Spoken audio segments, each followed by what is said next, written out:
And a big question this morning, where will all those Herman Cain voters go? Our headliner today hopes they flock straight to him. He's former Pennsylvania Senator Rick Santorum. He spent more time in Iowa than any other candidate, visiting all 99 counties. And he joins me now. Senator, thank you for being here. Thank you, Christiana. Talking about Iowa.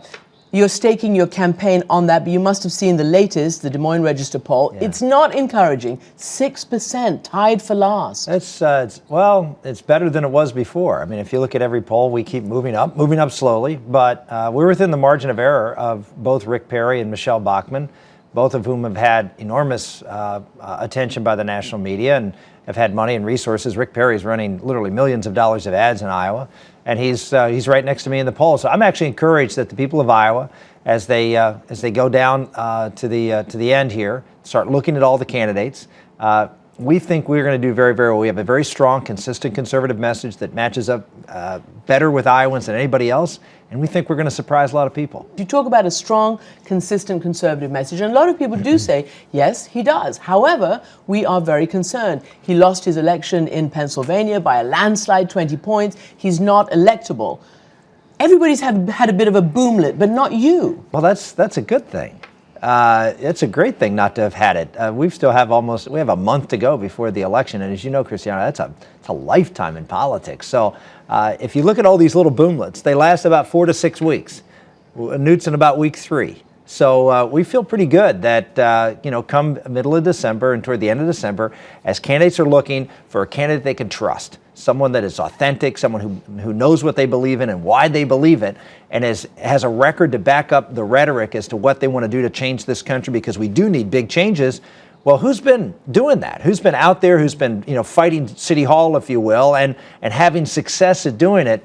We've got the good track record, and I think that's going to pay off in the end. Mm-hmm. Where do you have to be after January 3rd? What is a good showing for you, a threshold? Well, given everybody sitting here predicting me to finish last or next to last, obviously, to stay in the race. Well, I think we need a surprise. I mean, we need to finish ahead of several candidates. And I think we have a very good chance of winning Iowa. I know people. Really? Yes, I do. I really do. You would say that, wouldn't you? Then? No, I believe it. I really do. I know when we're doing all sorts of phone calls in our office, and what we're hearing is that still 60-70% of the people in Iowa are still undecided. You can read these polls, but that's who they're for in the moment. And the latest poll says 11%. Yeah, but if you talk to people and they say, who have you really, are you really committed? And they say, well, no, I mean, we're still open to other candidates. And again, the calls we're making, we're still hearing a high percentage of undecideds, people still trying to find out more about the candidates. And remember, this is a caucus, not a primary. You're talking about activists who are going to go out. And we've spent the time in the state. We've talked to the activists. We've got people lined up to be our caucus captains at all these little caucus locations. About a third of the people that come to the caucuses come there undecided. That's what the polls have said.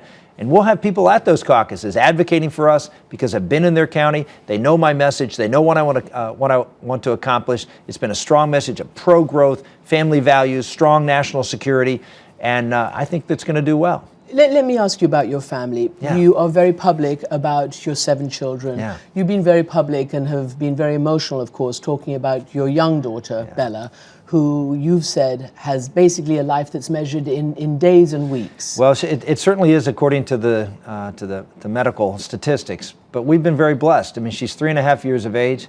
I was with her last night. I got a chance to spend some time with her. She's an absolute joy. She's really the center of our life, and we feel so blessed to have her. And as a mother, I just wonder how you can keep going and how you justify this with so much personal toll at home. Yeah, well, as we all know. Given the polls. Yeah, no, I understand. Well, I don't worry about I don't worry about the polls. I worry about what I'm trying to do to be the best father and the best husband I can be. And obviously a big part of that is making sure that we have a country that respects her life and a country that is free and safe and prosperous for all of my children. And I just felt like, given this is really, I believe, the most critical election in the history of the country, that I had to step up and make sacrifices like everybody does to make our country a better country. You're obviously very committed to the conservative principles that you talk about. However, it looks like, if you look at who's at the top here, they're not the most conservative. The most conservatives are at the bottom in Iowa. Is there something different about this election cycle? I mean, these conservative issues are not gaining the kind of traction that one might expect. I think people are swayed more by who's getting attention than necessarily the specific issues. I think people want someone who can beat Barack Obama, and that's the focus. So when people talk about winnability, you really have to look at the other candidates. I mean, Newt Gingrich has always run in a heavily Republican congressional district in Georgia and struggled at times to win that. So if you're looking for someone who can pull together people and still be a conservative, I've got the record to do that. So let me ask you about Newt Gingrich, who's at the top, a breakaway, some 25% according to the Des Moines Register poll. But in terms of social issues, he, has been married 3 times. He has 2 divorces. He's admitted to infidelity. Should voters hold that against him? Is that relevant? I think character is definitely an issue. I think they have to make a decision based upon the person's entire record, and certainly character counts. And I think you look at, I've been married 21 years, we have 7 children. That's a factor that people are going to look at and should look at when it comes to, the person you're going to have to lead the country. This is not someone who's just... Is he a real conservative with the social values that... I think Newt has consistently put those in let's say, the back of the bus. He's never really been an advocate of pushing those issues. Newt's someone who likes to get issues that are 80 to 90% in the polls. And 80% of the polls are generally not necessarily strong conservative issues. But that's how Newt has always tried to govern. And I respect that. That's certainly a way to do so. I tend to take the position that it's important to lead with what you believe is right for America and try to bring the American public along instead of trying to find where everybody is and then try to do that. Let me ask you about Herman Cain, who obviously has dropped out, and you hope to be the beneficiary. I'm sure all the candidates do. Was it inevitable? Did he have to drop out after all these women came out of the woodwork? My heart went out goes out to all the candidates for what they have to go through. And Herman's gone through a very, very difficult time for himself and his family. And I think he made the right decision to leave for his family and for the country. It was clearly a distraction that was not going to go away. And again, I feel bad for Herman. I really do, and for his family in particular.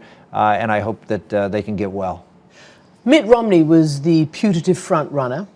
And certainly in polls, it shows that in a national election, he would have the most electability. And yet a lot of writers are saying that he's moved consistently conservative now, and on some issues, more than previous candidates. No, there's no question that Mitt has moved. The question is, what's the sincerity of the move and whether that he can be trusted. And that's one of the reasons I talk so much about, looking at the candidate's record and determining what the best indication of what someone's going to do in the future is what they've done in the past. Senator Santorum, thank you very much for being here. Thank you, Christiana.